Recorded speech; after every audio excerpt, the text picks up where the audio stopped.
کتنی محبت کرتے تو حسین علی اکبر سے.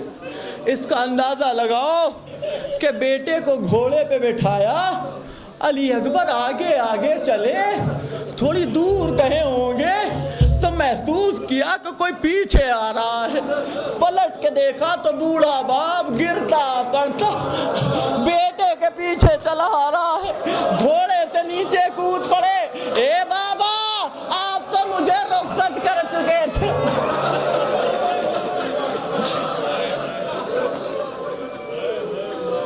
اے میرے لال, اگر تم بھی صاحب اولاد ہوتے تو تمہیں پتا چلتا کہ جوان بیٹے کا غم کتنا بڑا غم ہوتا ہے.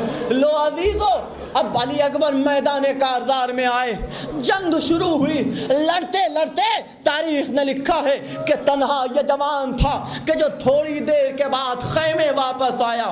آئے حسین کے پاس, ہاتھوں کو جوڑ کے عرض کرتے, مولا مولا, اے بابا پیاس مارے ڈالتی ہے, تھوڑا سا پانی مل جاتا, تھوڑا سا پانی مل جاتا, آپ کے دشمنوں کا قلع کما کر دیتا.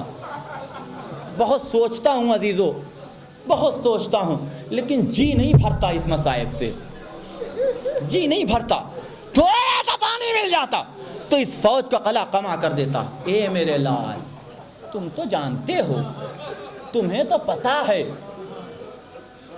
یہ علی اکبر کے ساتھ ناانصافی ہے کہ یہ کہا جائے کہ علی اکبر پہ پیاس کا غلبہ ہوا تھا اس لیے واپس آ گئے.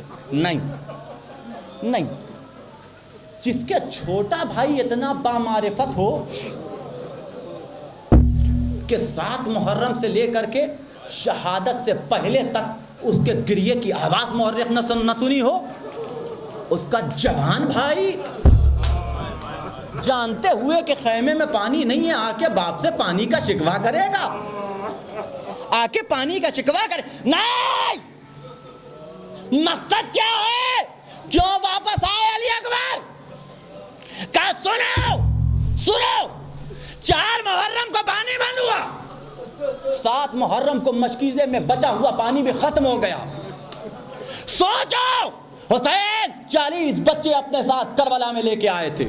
4 محرم کو پانی بند کر دیا گیا, مشکیزے میں خالی پانی بچا ہوا تھا. جو پہلے کا بچا ہوا تھا بس وہی تھا کہ جو 7 محرم کو ختم ہو گیا. 40 بچوں کے رہتے ہوئے حسین کی غیرت نے گوارا کیا ہوگا کہ ایک قطرہ پانی کبھی اپنے دہن میں رکھ دے, گوارا کیا ہوگا حسین کی غیرت نے. پانی جتنی دیر رہے اتنا اچھا. ہمارے ساتھ سکینہ ہے, ہمارے ساتھ محمد باقر ہیں, ہمارے ساتھ اصحاب کے بچے ہیں, وہ پانی پیے ہم پیاسے رہیں گے. ہاں عزیزو, سب کو پتا چل گیا کہ کون کتنا پیاسا تھا. کون بتاتا کہ حسین کتنے پیاسے تھے؟ کون سمجھاتا؟ تاریخ کے صفحات پہ کیسے آتا کہ حسین کی پیاس کا شدہ عالم کیا تھا؟ جوان بیٹے نے ذمہ داری اٹھائی. میں نے جملہ کہا تھا, آپ کے ذہن سے نکل گیا کہ یہ اہل بیت نبوت ہیں, یہ اپنے باپ دادا کے تعارف کا سبب بنتے ہیں, یہ اپنے باپ دادا کو پہچنواتے ہیں.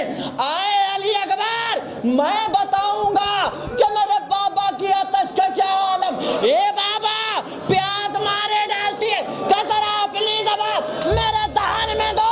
دہن میں زبان دی, تڑپ کے کہہ دیا, اے بابا آپ کا الگ تو مجھ سے زیادہ دکھا, مجھ سے زیادہ پیاسے آپ,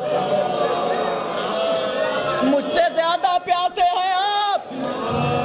یہ انگوٹھی دان میں رکھو, باپ کا کتنا خیال. میدان کارزار میں آئے, جنگ شروع ہوئی, پیکار شروع ہوئی, دشمنوں کو قتل کرتے کرتے ایک موقع وہ بھی آیا, بس آخری جملہ اور گفتگو ختم ہوئی. دیکھو کتنی معرفت تھی علی اکبر کو حسین کی. لڑتے لڑتے ایک موقع وہ بھی آیا کہ جب عمر سعد نے آواز دی, اسے کمزور نہ سمجھو, یہ علی کا پوتا ہے, یہ عباس کا بھتیجا ہے, یہ حسین کا بیٹا ہے, یہ جعفر طیار کا بیٹا ہے, اسے مارنا ہے تو چاروں طرف سے گھیر کے حملہ کروں. چاروں طرف سے گھیر کے حملہ ہونے لگا اور ایک مرتبہ ایک شقی نے ایسا وار کیا کہ اب علی اکبر اپنا کلیجہ پکڑ کے زمین کی طرف چلے. لیکن اللہ نے معرفت علی اکبر جو بھی میدان میں گیا اس نے حسین کی آواز پہ حسین کو پکارا, یا اما ادرکنی, السلام علیکہ یا ابن رسول اللہ, السلام علیکہ یا آقا. سب نے پکارا, علی اکبر بھی پکار رہے لیکن انداز بدلا ہوا. گھوڑے سے زمین پہ چلے. علی اکبر جانتے تھے کہ جو بھی گھوڑے سے گرا حسین اس کے لاشے پہ آئے, لیکن میں ساتھ تھا. اب میں گھوڑے سے زمین پہ آ رہا ہوں, ارے کون ہے کہ جو حسین کے ساتھ میرے لاشے پہ پہنچے. وعلیکم السلام. اے بابا اپنی جگہ بیٹھے رہو, وہی سے میرا سلام قبول.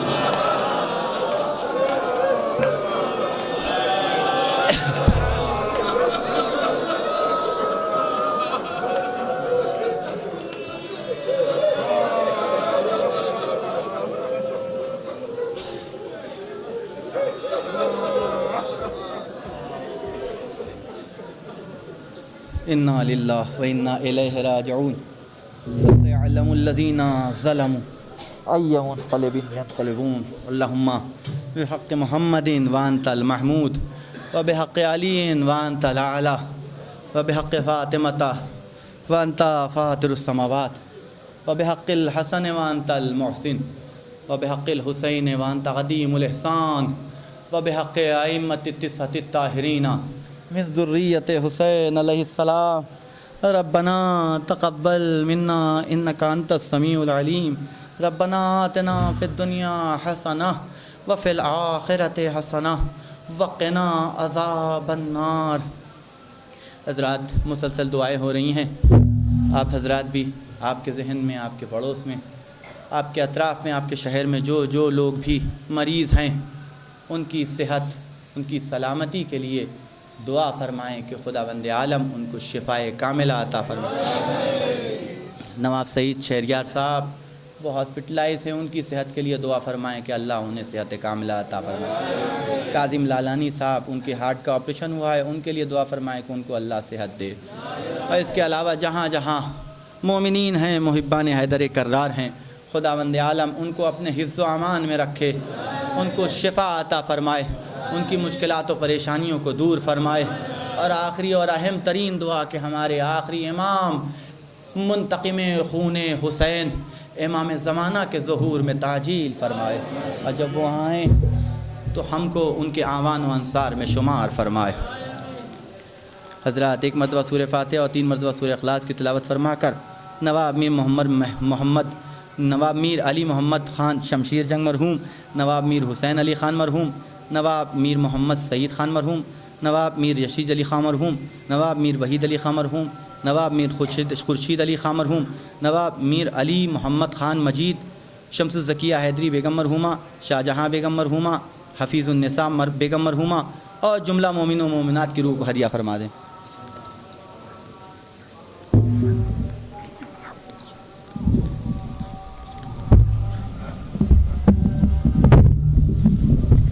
سید الوسین. السلام علیکہ یا ابن فاطمۃ الزہراء سیدۃ نساء العالمین. السلام علیکہ یا ابو الفضل عباس یا ابن امیر المومنین. السلام علیکم یا شہداء کربلا جمیعاً ورحمۃ اللہ وبرکاتہ. السلام علیکہ یا غریب الغرباء. السلام علیکہ یا معین الضعفاء الفقراء. السلطان ابو الحسن علی ابن موسیٰ رضا ورحمۃ اللہ وبرکاتہ. السلام علیکہ یا صاحب العصر والزمان. علمان علمان علمان. السلام علیکہ یا شریک القرآن خلیفۃ الرحمن امام الانسی والجان. اجل اللہ تعالی فرج وسہل اللہ تعالی مخرج وزغرت ورحمۃ اللہ وبرکاتہ. اعلان کرنے